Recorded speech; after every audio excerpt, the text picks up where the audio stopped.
Welcome to another edition of Mark's Inspiration. Got the D-Man here, and I'm glad you could join me today as always. It's a cloudy day in St. Louis, Missouri, USA today. I hope it's wonderful wherever you are in your world today. And yes, it is your world, because everything you see, everything you hear, everything you smell and taste and touch happens within you, not out there. With that in mind, let's go on to the subject of determination. We have been talking about this for a couple of days now. Determination is vital to you when it comes to achieving your goals, your dreams, your visions. You will not persist unless you are determined. And I found this article in Success Magazine by Simon T. Bailey on how to cultivate determination. So let's see what he has to say about cultivating determination. But before we do, smash that like button and subscribe. And welcome to my new subscribers. Thank you for joining us. Glad you're here. Okay, let's go. How to cultivate determination. Sounds like you're growing corn. Determination is what separates those who are in it for the long run and those who will burn out quickly. It's made up of two things: firmness of choice and action over time. Action is what differentiates determination from grit. Grit is the what. Determination is the how.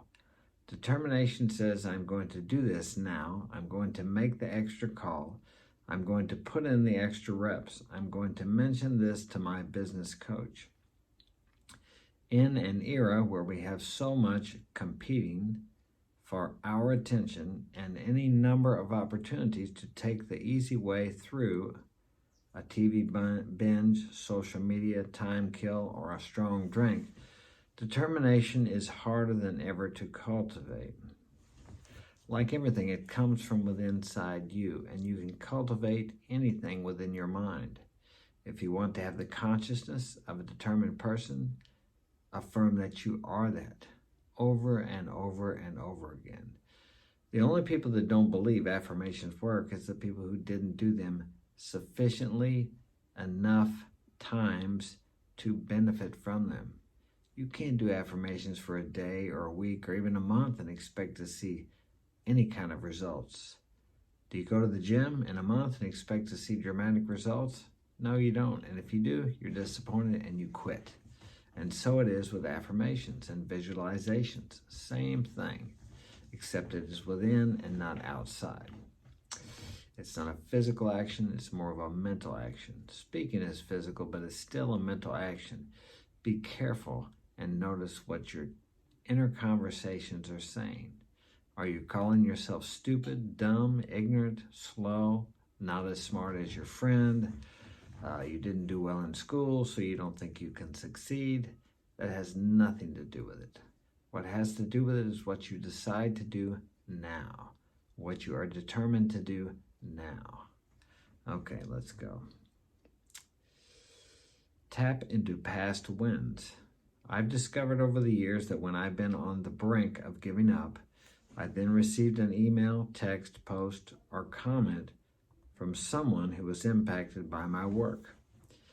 If you are struggling with determination, remember a past win, how you succeeded or helped someone in the past, and use that to propel you forward. I think Terry Goggins calls that getting into his cookie jar. When he needs some extra lift or something to keep him going, he digs into his cookie jar from a past experience, and he uses that to help him move forward today. Okay. Play to your strengths. Having firm resolve requires a lot of energy, and you'll keep your momentum high if you play to your strengths. What do you do really well, and what are your weaknesses? If you've played two sports and you had to choose which one to go pro in, would you choose the sport you're naturally very talented in and build off of that? Or would you choose the sport that you're okay at and that requires much more training? It's a no-brainer. You choose the sport you're naturally great at because you know you'll get further faster. The same is true in business. If you spend all of your time weakness fixing, you'll lose determination pretty quick. When you're moving toward a goal, take on the things you're really strong at and collaborate in areas where you're weak.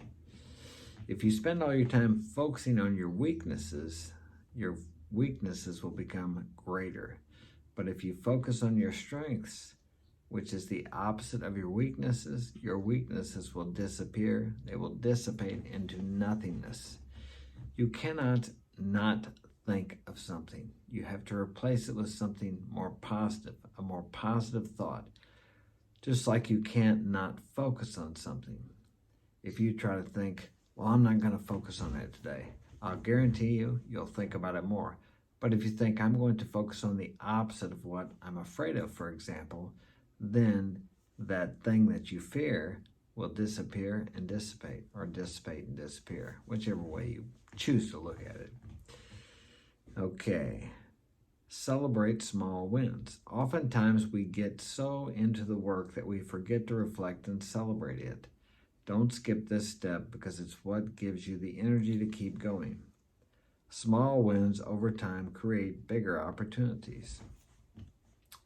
By tapping into past wins, playing to your strengths, and celebrating small wins, you will get much more joy out of the actions you take over time.